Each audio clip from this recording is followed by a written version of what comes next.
all, because it's View.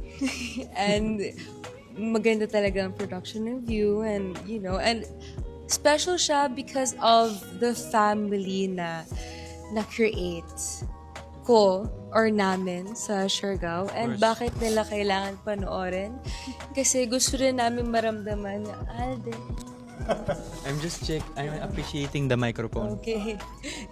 And gusto, wala na ako. Next question na nga.